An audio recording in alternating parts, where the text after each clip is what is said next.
Bem-vindo mais uma vez a este seu consultório médico de família aqui na Novo Tempo Portugal e também na rádio RCS. E hoje volto a estar mais uma vez na companhia da doutora Cláudia Neves. Cláudia, mais uma vez, bem-vinda. E mais uma vez, muito obrigada. É um prazer estar aqui neste consultório e achei interessante tu dizeres nosso, vosso, não é? Hoje vamos voltar a falar de doenças, neste caso de foro mental, e esta bem recente, não é? Chamada burnout. Explica-nos um pouquinho porque é que decidiste falar sobre este assunto. Sobretudo porque, segundo o que eu vejo na minha prática clínica, muito mais frequente que era há uns tempos atrás, e também mediante os dados estatísticos, é um problema de saúde cada vez mais frequente na população portuguesa também. Infelizmente também se assinala em Portugal e esse crescendo. Sendo uma doença recente, nem sempre foi conhecida como doença, enfim, destacada também das outras doenças do foro mental. O que é concretamente o burnout e porque é que ela se distingue das outras? A palavra burnout é um estrangeirismo que nós utilizamos do inglês e quer dizer literalmente queimar até ao fim. É uma doença considerada como tal pela OMS, a Organização Mundial de Saúde, desde 2019, e é causada pelo stress excessivo no seu local de trabalho, com manifestações a vários níveis. Normalmente é quando a pessoa, por sobrecarga de trabalho ou por mau ambiente no trabalho, já não consegue produzir como deveria realmente na sua atividade profissional. Podemos dizer que é uma resposta complexa do nosso corpo, do nosso organismo, a uma solicitação acima daquilo que somos capazes, física e emocionalmente, no nosso local de trabalho. Enfim, depois a resiliência também varia de cada um, as circunstâncias também variam, o contexto familiar também, muitas vezes, o suporte familiar ajuda, portanto é realmente bastante complexa. Disseste logo no início da nossa conversa que é crescendo e em Portugal também se verifica isso. Tens dados, tu costumas normalmente andar atrás das estatísticas, conheces dados atuais da realidade em Portugal? Temos dados realmente dos trabalhadores portugueses. Segundo dados da Associação de Psicologia da Saúde Ocupacional, em 2008, 9% dos trabalhadores portugueses estavam em burnout. Em 2008 eram 9%, em 2013 eram 15%, em 2016 eram 17,3%. Vemos aqui realmente este aumento progressivo ao longo dos últimos anos. Segundo outros dados do Stada Health Report de 2022, aqui não é que tiveram burnout ou que estavam em risco de ter burnout, mas a percentagem, claro, é muito maior. Diz que mais de metade dos portugueses, o dado é de 57% dos portugueses, dizem já ter estado quase a sofrer de burnout. Isto em 2022, portanto, mais de metade. Segundo um estudo que foi publicado em 2023 e que foi feito em 2022, chegaram a conclusões interessantes. Diz que os colaboradores afirmam que a principal razão para o burnout é o facto de não se sentirem suficientemente recompensados e reconhecidos pelos seus esforços. Ou seja, não tem a ver só com a quantidade de trabalho, mas também com a percepção que a pessoa acha que os outros têm da sua atividade e como o veem como trabalhador. Ou seja, não quer dizer que seja apenas aquilo que é a retribuição financeira. É como se sente integrado, valorizado entre os pares e entre as chefias, não é? Exatamente. Sobretudo no relacionamento, como tu disseste, entre os chefes, entre a parte da hierarquia superior e os pares, os colegas. Diz-nos que os trabalhadores da saúde, da educação e da administração pública são normalmente os que estão em maior risco de burnout. Isto é um estudo que foi apresentado pelo Laboratório Português dos Ambientes de Trabalho Saudáveis, que foi publicado em maio de 2023 pela agência Lusa. Este estudo analisou 2.000 trabalhadores de diversos setores de atividade e identificou o risco de alterações de problemas de saúde mental. E chegaram à conclusão que quase 80% dos trabalhadores apresentavam pelo menos um sintoma de burnout. E estamos a falar de Portugal, não é? Ainda este mesmo estudo diz que uma das conclusões que chegaram é que quando se fala de burnout parece que é excesso de trabalho, mas às vezes não é só excesso de trabalho, reforça aquilo que estávamos a dizer há pouco. Por exemplo, pode haver exigência extrema ao nível de esforço físico e psicológico, emocional ou até cognitivo, mas também podem contribuir para esse burnout as tensões, as relações tóxicas com as lideranças e com os próprios colegas de trabalho. Explicou realmente a coordenação deste estudo que foi publicado em maio de 2023. Então, enfim, tu já mencionaste aí, diria, 3 áreas grandes, todas elas que envolvem lidar com o público, lidar com pessoas, neste caso na esfera eu diria, pública, mas tu tens noção do que é que leva a pessoa a entrar em burnout? É muito mais certamente lidar com pessoas, não é? Desses 3 casos que apresentaste. Sim. As áreas que dizem os estudos têm maior risco em que os trabalhadores podem ter burnout é a saúde, a educação e a administração pública. Um dos fatores realmente é atender o público. Mas diz-nos que há várias causas possíveis. Podem ser várias ou pode ser só uma que realmente pode levar a pessoa a essa situação.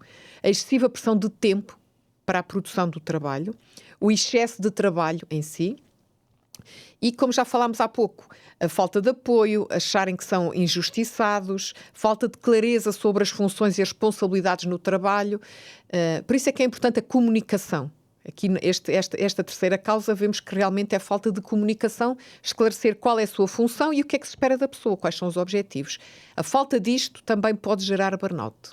Sendo que, no início, tu disseste que mais de metade das pessoas, cerca de 50%, 57%, se a memória não me atraiçoa, sentiam que já tinham passado por uma situação de quase burnout. Muitas vezes esta doença aparece de forma silenciosa e também saber se é ou não burnout é muito técnico. Na tua opinião, o que é que pode levar estas pessoas a sentirem, só pelo menos terem a percepção de que estão numa situação de quase burnout? Percebes onde eu quero chegar? Sim, percebo. Se é uma coisa tão incerta, às 2x3, uma ansiedade, qualquer coisa, já posso dizer, estou com burnout. Eu penso que é quando as pessoas, eu vejo pela minha experiência, é quando as pessoas veem que não estão bem a vários níveis, e esses vários níveis pode ser físico, mental, emocional, social, laboral, e que associam em que a causa determinante desse problema de saúde é o seu local de trabalho, o seu trabalho, a sua forma de trabalho. Reconhecem a fonte do problema e por alguma razão sentem que não estão a conseguir lidar com a situação. Exatamente. Já não estão já com sinais e sintomas que são diferentes e, acima de tudo, notam que já não fazem por prazer. E, normalmente, as pessoas, quando vêm à consulta, nem utilizam a palavra burnout. Eu não estou bem, eu tenho isto, tenho aquilo, faço isto, faço aquilo, não deveria fazer, eu não era assim. Estou quase a entrar em depressão. Sim. Dessas. E depois, quando tentamos inquirir mais, é que percebemos que o cerne, a causa, está realmente no seu trabalho. Seja na forma da organização do trabalho, seja na pressão do trabalho, seja porque mudou o local de trabalho, é realmente a origem do seu problema. E por ser essa a origem, em vez de ter outro nome, como ansiedade ou depressão, passa a ser burnout.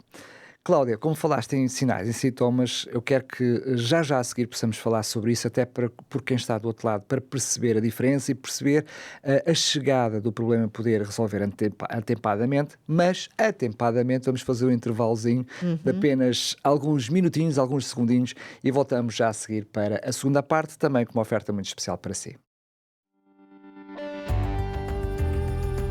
TV Novo Tempo, o canal da saúde, o canal da esperança. Como lhe disse, estamos de volta para a segunda parte do nosso médico de família de hoje. Estamos a falar de burnout e eu disse que tinha uma oferta muito especial para si. A oferta que tenho para si é o guia de estudo A Máquina Humana, muito completo, cheio de dicas e conselhos muito práticos para um estilo de vida mais saudável, mas que tem precisamente um dos capítulos, o capítulo 7 desta revista, é precisamente sobre um capital em risco, como proteger a sua mente. É um capítulo inteiro dedicado precisamente à questão da saúde mental, quer seja um local de trabalho ou não. E o melhor de tudo é que é mesmo totalmente gratuito. O que tem que fazer é apenas enviar-nos uma mensagem, um SMS, para o 933 93 9291. Depois entraremos em contacto consigo para lhe enviar gratuitamente pelo correio. Não hesite, entre em contacto connosco. Cláudia, tinha então prometido então que falaríamos sobre os sinais e sintomas, já com algo na minha mente. Muitas pessoas que nos estão a ouvir vão dizer: estou com burnout. Aqui há essa tendência, não é? Começamos a ouvir falar nos sintomas e diz: eu estou a sentir isto. Também é um perigo, não é? Eu ia dizer isso, porque realmente sempre que referimos sinais ou sintomas, há esse risco que nós corremos. Porquê? Porque eles são muito subjetivos e podem ser sinais e sintomas de muitas patologias diferentes. Mas nós podemos subdividir em tipos de sinais e sintomas. Os físicos, aqueles que se manifestam fisicamente, os emocionais, os cognitivos, os comportamentais, os sociais, até os existenciais e laborais. Vou tentar especificar um bocadinho. Os físicos: náuseas, a vontade de vomitar, a diarreia. Porquê? Porque isto gera um bocadinho de ansiedade e que acelera tudo o que é a parte digestiva. Sentir o coração bater rápido, as palpitações, a sensação de falta de ar, as tonturas, o transpirar muito, a tensão arterial pode ficar elevada, e é algo que é temporário. As dores de cabeça. Desculpa interromper-te. É temporário, mas não... Enquanto está em burnout. Isso, é temporário, mas não numa medição. Ou seja, é temporário, mas mantém-se durante algum tempo enquanto está em burnout. É isso, não é? Ou pode estar em alguns períodos, em alguns dias. Muito bem. As dores de cabeça, a fadiga, o cansaço prolongados, dores e tensão muscular, alterações do sono, sobretudo a insónia, não dormir em quantidade ou qualidade adequadas, e alterações do apetite, que pode dar para falta de apetite ou para aumento do apetite. E nós vemos que tudo isto é muito inespecífico, não é? Estes são os sinais e sintomas físicos. Sinais e sintomas emocionais também vão perceber que é muito inespecífico. A tristeza, a frustração, a raiva ou revolta, a irritabilidade, a ansiedade, a baixa autoestima. Sinais e sintomas cognitivos, ou seja, já tem a ver com a parte intelectual. A dificuldade de concentração e atenção, alterações da memória, parece que não fica cá nada gravado, esqueço tudo. Confusão, trocar as coisas. Maior lentificação na realização de tarefas que habitualmente realizava de forma mais célere. Menor criatividade até. Tudo isto realmente são sinais e sintomas muito inespecíficos. Comportamentais, notamos na pessoa que está com uma atitude mais crítica, vê tudo pelo lado negativo. Evitar determinadas circunstâncias que lhe criam ansiedade, ou até no local de trabalho ou com outras pessoas. A impulsividade, parece que a pessoa deixa de ter um bocadinho os filtros, deixa de ser mais polido e gentil e é impulsivo. Dispara mais facilmente. Não é? Exatamente. A própria agressividade, que também pode ser física, mas é sobretudo psicológica. E o abuso ou aumento de substâncias, do álcool, do tabaco, do café ou até de medicação. De uma forma compensativa, não é? Exatamente. Temos também outros sinais e sintomas sociais, que é o isolamento, apetece-lhe estar mais sozinho, não está tanto nem com os familiares, nem com os amigos, menor convívio com outras pessoas. Há pessoas que chegam mesmo a alterações dos conceitos existenciais, conflitos de valores e de crenças. Será que aquilo que eu acredito é mesmo assim? Será que não é? A necessidade de redefinir a vida e as prioridades pessoais. Vemos que isto mexe aqui com todas as áreas da vida de um ser humano. E, claro, no próprio trabalho, mais vezes a pessoa chega atrasada ao trabalho, mais ausências ao trabalho, maior número de dias de baixa médica porque não está bem, maior número de erros no trabalho, menor produtividade e até eficácia profissional. Portanto, a causa está realmente na atividade profissional e isso vai se manifestar também nessa atividade profissional. E vemos aqui que estes sinais e sintomas são muito inespecíficos, mas dá para ter uma ideia, apesar de alguns deles se confundirem com ansiedade e com depressão. Já lá vamos, porque é importante também perceber a diferença. No entanto, mesmo que sejam muito inespecíficos, a verdade é que esses sinais muitas vezes acontecem de forma cumulativa com vários dos que tu mencionaste. E isso, pelo menos, já deve dar atenção e um alerta. Porque normalmente aqueles mais cognitivos, quando a pessoa percebe que realmente a sua produtividade está longe daquilo que era, a pessoa já começa a perguntar-se o que é isto. Às vezes não liga tanto à questão de não dormir tão bem, enfim, pode haver outros fatores, mas se sentir que 2, 3 ou mais desses sintomas se manifestam simultaneamente, pelo menos deve acender aí um alerta. Na tua opinião, mesmo que muitas vezes se possa, enfim, falhar por defeito, é a altura de pedir ajuda ou pelo menos tentar perceber o que se passa? Claro que sempre que a pessoa não está bem, e quando eu digo não está bem, é assim, falámos aqui numa panóplia grande de sinais e sintomas em vários níveis. E normalmente as pessoas têm 1 ou 2 de cada área, ou têm mais até da área física, por exemplo, do que social, depende das pessoas. Algumas manifestam-se mais nos sinais e sintomas sociais do que até na física.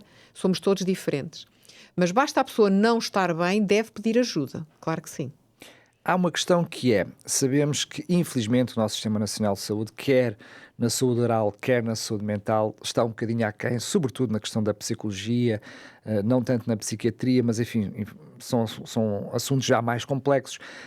O médico de família continua a ser uma boa solução para uma fase inicial, para uma fase como esta, até porque já há recursos, quer em termos de estilo de vida, em termos médicos, que pode ajudar as pessoas numa fase inicial, não é?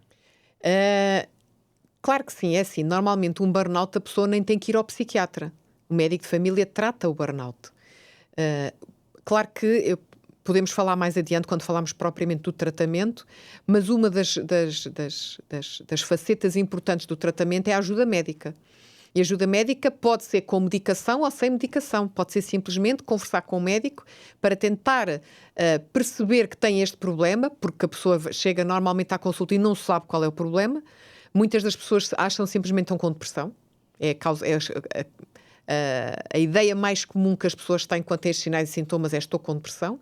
E depois, ao fazermos a história clínica, ao avaliarmos aquela pessoa, é que nós dizemos que a pessoa está com burnout. Portanto, a avaliação médica é sempre importante. Mas a avaliação psicológica é uma das facetas do tratamento desta doença. Agora sim, então qual é a diferença? É demasiado simplista dizermos é uma depressão com problema no trabalho, é burnout. Não é do trabalho, é depressão. Quais são as diferenças? Normalmente, o burnout pode existir com ou sem depressão. A pessoa pode ter burnout e pode ter depressão. Pode ter burnout sem depressão. E o que se distingue é, normalmente, quando retiramos a causa do burnout, seja o problema no local de trabalho, seja porque a pessoa muda de função no seu local de trabalho, muda até de empresa, do local de trabalho. Ou seja, quando o fator de tensão é retirado da equação. O burnout desaparece. É tratado, é curado.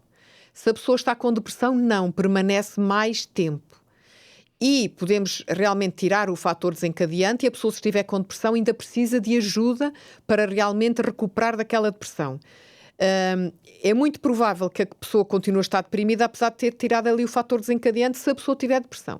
Mas se a pessoa tiver só burnout, e isto é muito comum na nossa prática clínica, ao resolver esse problema, a pessoa fica logo bem. Eles próprios, quando vêm à consulta de avaliação, dizem que estão ótimos, que estão novos e que recuperaram totalmente. As pessoas próprias sentem isso. Aliás, normalmente, períodos de ausência de trabalho, como de férias ou mini-férias, já traz normalmente melhorias quando é mesmo burnout. Ou seja, quando o fator desencadeante está ausente, já se sente algumas melhorias, às vezes até significativas, não é? Ou seja, mesmo por breves períodos, a pessoa, quando é mesmo só burnout, já sente a diferença, não é? Sim. Mas a questão é assim, é que normalmente a pessoa com burnout, é verdade que o retirar daquele local de trabalho, temporariamente e em alguns casos definitivamente, faz parte do tratamento. E há pessoas que nós temos que realmente dar uma baixa médica durante uns tempos para recuperar. Mas a pessoa tem uma mente que não para. E começa a viver por antecipação o dia em que vai ter que voltar ao local de trabalho. Exatamente. Quase a acabar as férias. Exatamente. Claro que a ideia é sempre ir à causa do problema. Por isso é que nós falamos, quando falamos de tratamento, é melhorar as circunstâncias e as condições que originaram o burnout. Seja as condições de trabalho, seja as relações profissionais, seja diminuir o isolamento mesmo no local de trabalho, melhor integração profissional. Eu normalmente aconselho as pessoas a falarem sempre com a liderança e falarem com a medicina do trabalho. Que a medicina do trabalho também ajuda nesta área. Claro que depende da profissão de cada um. Mas há profissões em que se pode mudar de função, de local de trabalho, pode ser na mesma empresa, noutro local, noutra cidade, um bocadinho mais distante. Em determinados casos pode até ser necessário sair daquele trabalho definitivamente. E felizmente ou infelizmente tive muitos utentes que só melhoraram quando saíram daquele local de trabalho. Ou se despediram, ou fizeram um acordo com a entidade patronal para realmente rescindir o contrato. Outro fator que ajuda é a reorganização do seu próprio trabalho, realmente. Ou seja, tentar organizar o seu tempo as suas prioridades, os seus interesses, tentar ter outros interesses sem estar focado sempre a pensar no trabalho, convívio com os familiares e os amigos é importante. E claro que voltamos sempre ao mesmo. Burnout é uma doença mental, mas que também é essencial o estilo de vida. E aqui temos que falar mais uma vez do exercício físico. A atividade física regular, como caminhada, corrida, pelo menos 30 minutos por dia, ajuda, alivia a pressão, aumenta a produção das substâncias no cérebro, dão uma boa disposição, diminui as contraturas musculares, ajuda realmente a pessoa a relaxar e a ter uma outra perspectiva das coisas. Porque como nós vimos no início o conceito de burnout, está bem que pode ser a sobrecarga de trabalho, mas pode ser a ideia que eu tenho que as pessoas têm de mim. Claro. E isso pode ser o meu ponto de vista. Não quer dizer que esteja certo, não é? Ou seja, isto é importante, eu tentar às vezes distanciar-me com outro tipo de atividades para ter um outro panorama e ver se realmente aquilo que eu acho que é, se é assim tanto. A ideia que os outros falam mal de mim, que os outros não gostam do meu trabalho, será que é, será que não é? É importante nós analisarmos. Isto também ajuda, neste sentido, a psicoterapia. Ajuda realmente a ter ali a perspectiva correta da situação. Ainda no estilo de vida, importante evitar os estimulantes do sistema nervoso central, que também falamos sempre, o álcool, o tabaco e o café. Alimentação saudável, com alimentos realmente ricos em nutrientes, que são bons para o cérebro e saudáveis, sejam eles as proteínas, os hidratos de carbono, as gorduras saudáveis, vitaminas, minerais, para nos dar realmente resistência física e mental.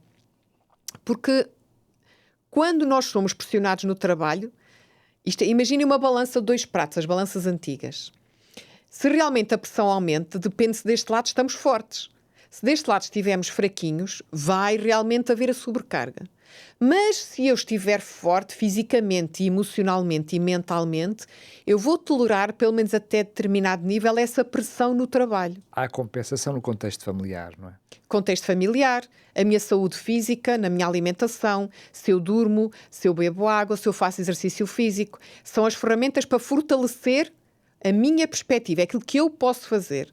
Ou seja, mesmo que as circunstâncias no trabalho, isto aplica-se às doenças mentais em geral, quando associadas a um fator desencadeante. Se aquilo realmente me está a provocar mal, tudo bem. Como é que eu posso ver isso de outra maneira? Mas será que eu estou forte o suficiente para resistir? O que é que eu posso fazer para fortalecer a minha mente e o meu corpo fisicamente? Por isso é que falamos do exercício físico, do evitar estimulantes e da alimentação saudável. Por vezes, como já falámos há pouco, é necessária ajuda médica. Não é só para fazer o diagnóstico, mas sobretudo quando está associado às outras doenças mentais, a depressão, a ansiedade. Porque isso começa já a mexer com a parte mental a um determinado nível que depois é mais difícil o tratamento. Quando é só burnout, tirando o fator desencadeante, a pessoa fica bem. A depressão depois demora mais um pouco a tratar. Em alguns casos é preciso medicamentos. Os medicamentos não vão tratar o problema do trabalho, não vão mudar o local de trabalho. Eu costumo dizer que o medicamento é uma muletazinha para ajudar ali a química do cérebro e ajudar a pessoa a ver de outra maneira, por assim dizer.